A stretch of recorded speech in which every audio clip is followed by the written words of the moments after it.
మొత్తం భారతదేశంలో దేశ పురోగతికి బాగా ఉపయోగపడుతున్నటువంటి రాష్ట్రాలు ఏమైనా ఉన్నాయి అంటే దక్షిణ భారతదేశానికి సంబంధించిన రాష్ట్రాలు.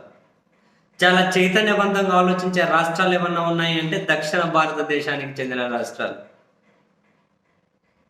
దేశ సమగ్ర అభివృద్ధిలో ఎక్కువ భాగం దక్షిణ భారతదేశానికి చెందిన రాష్ట్రాల నుంచి వస్తూ ఉంది. అయినా కూడా ఈ దక్షిణ భారతదేశం యొక్క హక్కులు, ప్రయోజనాలు ఇవి హరించుకుపోతూ ఉన్నా కూడా ఉమ్మడిగా దేశ ఐక్యత కోసం ప్రయోజనం కోసమని ఇక్కడ నాయకులు లేకుంటే మరో రకరకాల కారణాలతోటి పెద్దగా ఏమీ ప్రశ్నిస్తూ ఏమీ లేరు. ఆడప ఎవరో కొందరు నోరు తెరుస్తూ ఉన్నారు. తమిళనాడుకి చెందినటువంటి పార్టీలు అయితే చాలా గట్టిగా నోరు విప్పుతూ ఉంటారు ఈ అంశాల మీద. మొత్తం లోకల్ ట్యాక్స్ రద్దు చేసి జిఎస్టీ అని ఇక్కడ సొమ్మంతా తీసుకెళ్ళి ఉత్తరాది రాష్ట్రాలకు పంచుతూ ఉన్నా ఏమీ చేయలేని పరిస్థితిలో ఉన్నాం. పైపెచ్చి అవమానాలు, అవహేళనలు. ఒక ఆయన దక్షిణ భారతదేశం వాళ్ళు నల్లగా ఉంటారంటాడు. నేను అడిగిన ధర్మేంద్ర ప్రధాన్ డిఎంకే ఎంపీలు అనాగరికులు అంటారు. మరి నాగరికత నార్త్ ఇండియా నుంచి నేర్చుకోవాల్సి ఉంటుందా? ఉత్తర భారతదేశం వాళ్ళ నుంచి నేర్చుకోవాల్సి ఉంటుందా? అనాగరికులు అన్నందుకు నోరు జాగ్రత్తగా పెట్టుకొని స్టాలిన్ కూడా చాలా స్ట్రాంగ్ కౌంటర్ ఇచ్చారు తమిళనాడు ముఖ్యమంత్రి. ఇప్పుడు ఇంకా డీలిమిటేషన్ పేరుతోటి ఎవరైతే క్రమశిక్షణ పాటించలేదో వాళ్ళకు రివార్డులు ఇచ్చే కార్యక్రమం. జనాభా నియంత్రణ చెయ్యండ్రా బాబు అని 50 సంవత్సరాల నుంచి చెబుతూ వచ్చి దాన్ని పాటించుకుంటూ వచ్చినటువంటి దక్షిణాది రాష్ట్రాలను శిక్షించుకుంటూ దాన్ని పాటించని ఉత్తరాది రాష్ట్రాలకు గిఫ్ట్లు ఇచ్చుకుంటూ అక్కడ జనాభా క్రమశిక్షణ పాటించలేదు కాబట్టి జనాభా పెరిగిపోయింది. ఇప్పుడు లోక్సభ సీట్లు ఎక్కువ అంటారు. ఇక్కడ పాటించారు కాబట్టి జనాభా తక్కువ కాబట్టి లోక్సభ సీట్లు తక్కువ. ఇదేమి ప్రిన్సిపలో మనకు అర్థం కాదు. ఇదేం ప్రిన్సిపలో మనకు అర్థం కాదు. అండ్ మరొక పక్క హిందీ రుద్దడం. నేర్చుకుంటే తప్పేంది అంటాడు. ఒక దేటి దిమాగ్ అసలు పనిచేయనోడు. నేర్చుకుంటే తప్పేంది అంటాడు. దిమాగ్ పనిచేయనోడు. అవునరా, నేర్చుకోవడానికి చట్టాలు చేయడం ఎందుకు అంటున్నా నేను.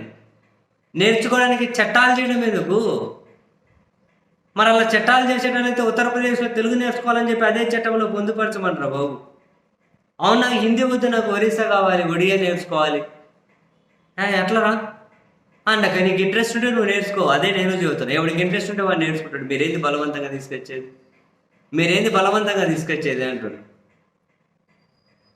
ఇటువంటివి కూడా ప్రశ్నించే ఆ ధైర్యం లేదు మన నాయకులకి. డిలిమిటేషన్ మీద ప్రశ్నించే అబ్బే పిరికి వాళ్ళబ్బా మన నాయకులంతా వచ్చి అనిపిస్తుంది.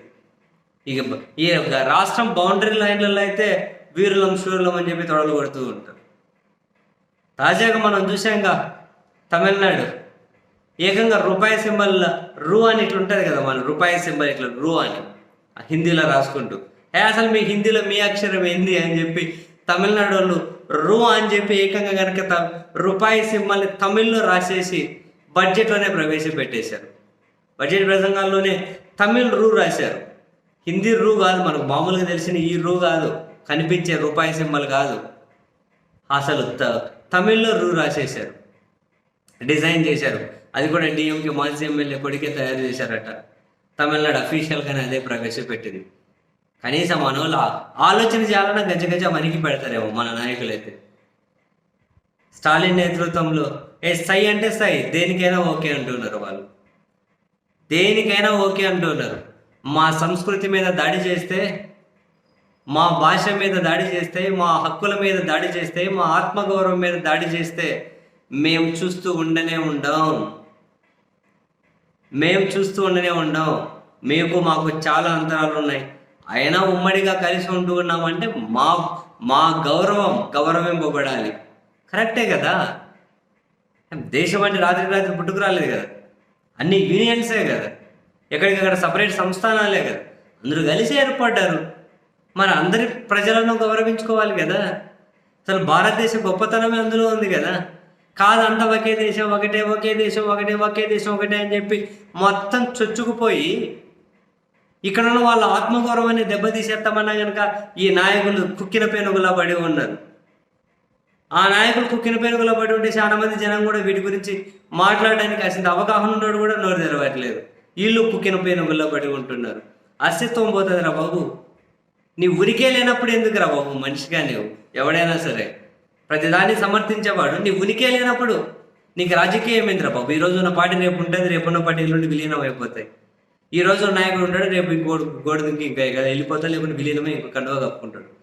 వానికి గొర్రెలాగా బానిస బతికే బదులు దేంట్లోనే బతుకుతారేమో. నీ ఉనికి దగ్గరకు వచ్చేవరకైనా కనుక అవన్నీ దాటుకొని ఆలోచించాలి కదరా బాబు. ఏందో దేనిది మగ్గాలతో నిండిపోతుంది సమాజం అనిపిస్తుంది. ఇప్పుడు చూడండి తమిళనాడు వాళ్ళ హక్కుల వరకు, ప్రయోజనాల వరకు, భాష వరకు, ఆత్మగౌరవం వరకు వస్తే ఎంతగానో నిలదీస్తున్నారు. ఏకంగా రూపాయి సింబలే పెట్టేశారు తయారు చేసి. ఇంకేం మాట్లాడుకుంటాం? ఇటువంటి వాళ్ళ ఆలోచన కూడా చేయలేరు. మనలాంటి నాయకుల ఆలోచన కూడా చేయలేరు అబ్బా.